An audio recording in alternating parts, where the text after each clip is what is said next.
এই নকশাটি দিয়ে আপনি আপনার স্বামী কিংবা আপনার স্ত্রীকে আজীবনের জন্য আপনার বশ করে রাখতে পারবেন, তাকে আপনার বাধ্য করে রাখতে পারবেন। সে আজীবনের জন্য আপনার বশীকরণ হয়ে থাকবে, আপনার বাধ্য হয়ে থাকবে। আপনি তাকে যা বলবেন তাই শুনবে, তাই করতে রাজি হবে। আপনার কথা ছাড়া সে এক চুলও নড়বে না। তো নিয়ম জানতে অবশ্যই আপনারা সম্পূর্ণ ভিডিওটি দেখবেন। যদি কেউ স্কিপ করে ভিডিওটি দেখেন তাহলে হয়তোবা ভিডিওর কোনো গুরুত্বপূর্ণ স্টেপ আপনার মিস হয়ে যেতে পারে। আর যদি কোনো গুরুত্বপূর্ণ স্টেপ আপনার মিস হয়ে যায় তাহলে এই ভিডিওটি আপনার কোনো কাজে নাও আসতে পারে।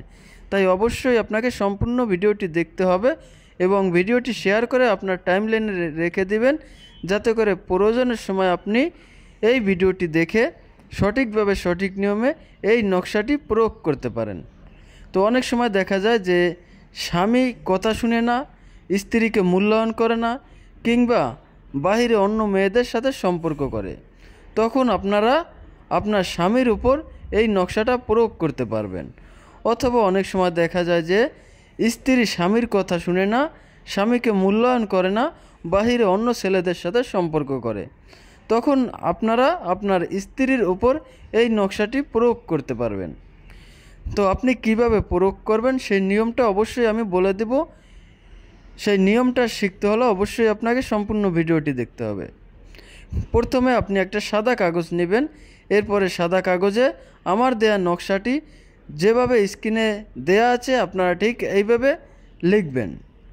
লেখা হয়ে গেলে আপনি যদি আপনার স্বামীকে বশ করতে চান তাহলে প্রথমে আপনার নাম লিখতে হবে, তারপরে আপনার স্বামীর নাম লিখবেন।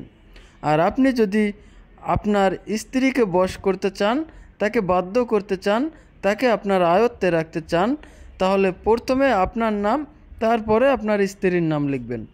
অর্থাৎ কাজটা যে করবেন তার নামটা প্রথম হবে এবং যার জন্য করবেন, সে স্বামী হোক বা স্ত্রী হোক, তার নামটা পরে লিখবেন। নামগুলো আপনারা নিচে লিখবেন, নকশাটার নিচে যেভাবে আমি লিখে দিয়েছি আপনারা ওইভাবেই লিখবেন। এরপরে আপনারা এই নকশাটিকে কেটে নেবেন, অর্থাৎ নকশা লেখা অংশটুকু আপনারা কেটে নেবেন। এরপরে সেটাকে ভাঁজ করে সুন্দরভাবে একটা লাল সুতো দিয়ে বেঁধে একটা মাদুলিতে ভরে নেবেন। মাদুলিতে ভরে আপনারা মোম দিয়ে আটকিয়ে আপনার ঘরের ভেতরে মাটিতে পুঁতে দিবেন। অথবা যদি ঘরের ভিতরে পোতা সম্ভব না হয় তাহলে বাড়ির যে উঠান আছে সেইখানে অথবা তার চলাচলের রাস্তায় মাটির নিচে পুঁতে দিবেন। আর নকশাটি লিখবেন অবশ্যই মেশকো জাফরান কালি দিয়ে। যদি মেশকো জাফরান কালি সংগ্রহ করতে না পারেন সেক্ষেত্রে আপনারা লাল কালির একটা বল পেন দিয়ে লিখতে পারেন। ইনশাআল্লাহ আপনারা ভালো একটা রেজাল্ট পাবেন। এই নকশাটি আমার বহুবার পরীক্ষিত একটা নকশা। এই নকশাটি দিয়ে আমি অনেকের কাজ করে দিয়েছি। তো আপনারা যদি স্বামী স্ত্রীর মধ্যে অমিল থাকে আপনারা এই নকশাটি প্রয়োগ করবেন, 100% ফলাফল পাবেন।